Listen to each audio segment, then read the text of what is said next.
हम लोग जो है मासिक धर्म चक्र के बारे में पढ़ेंगे। ठीक है, मासिक धर्म चक्र जिसको हम लोग इंग्लिश में मेंस्ट्रुअल साइकिल बोलते हैं, है ना।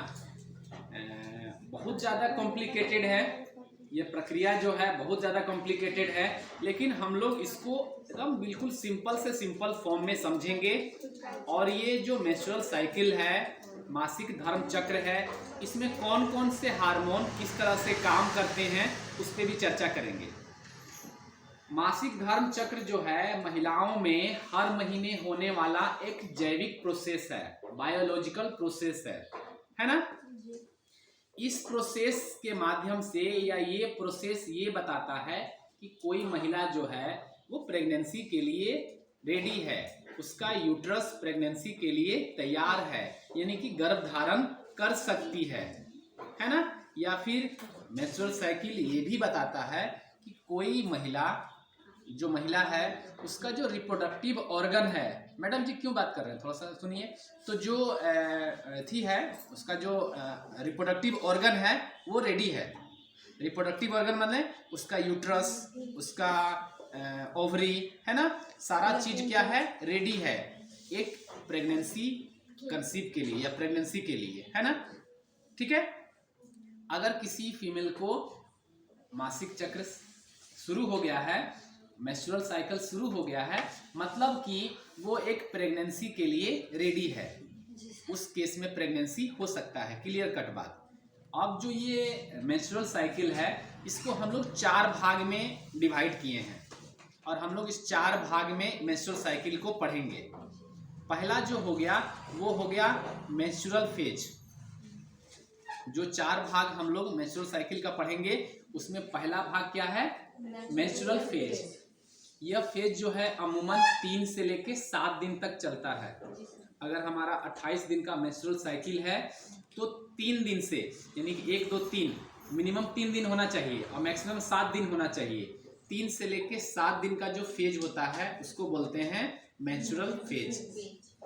इस फेज में जो पिछला एग ओवुलेट हुआ था, जो पिछला अंडा जो ओवुलेशन हुआ था वो निषेचित नहीं हुआ, फर्टिलाइज नहीं हुआ, जिसके कारण कि अब जो है जो इंडोमेट्रियम मेरा तैयार हुआ था, इंडोमेट्रियम जो इनर पार्ट जैसे inner layer of the uterus होता है, उसके अंदर जो वो मोटा हुआ था उस बच्चे को, उस अंडे को रखने के लिए वो ब्रेक डाउन करता है, टूटता है और वो अंडा ब्लड टिश्यू बाहर निकलता है।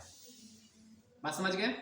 ये हो गया menstrual phase, first phase of the menstrual cycle, जिसमें कि जो अंडा निषेचित नहीं हुआ था वो अंडा, और साथ ही साथ जो निषेचित अंडे को प्रोटेक्ट करने के लिए, उस निषेचित अंडे को यानी कि जो फर्टिलाइज एग है उसको अच्छे से रखने के लिए, व्यवस्थित रूप से रखने के लिए, जो इनर पार्ट में, इनर जो मेरा वाल है जिसको हम इंडोमेट्रियम बोलते हैं, उसका जो टिश्यू है वो ब्रेक डाउन करता है, टूटता है और टूट करके सर्विस के रास्ते बाहर निकलता है। ओके, ये हो गया हमारा मेंस्ट्रुअल फेज। दूसरा हो गया फॉलिकुलर फेज। क्या हो गया, फॉलिकुलर फेज। इस दौरान हमारा जो है अब नए अंडे का विकास शुरू होता है ना। मेंस्ट्रुअल फेज जो 3 से 7 दिन का था पहला फेज, उसमें जो पिछला अंडा था जो निषेचित नहीं हुआ वो बाहर निकला, इंडोमेट्रियम का लेयर टिश्यू ब्लड लेते हुए बाहर निकला, जिसमें आप लोग को ब्लड महसूस होता है, ब्लड का डिस्चार्ज होता है। दूसरा हो गया फॉलिकुलर फेज, जिसमें अब नए अंडे को तैयार किया जाता है। यह फेज जो है 1 से लेके 13 दिन तक चलता है।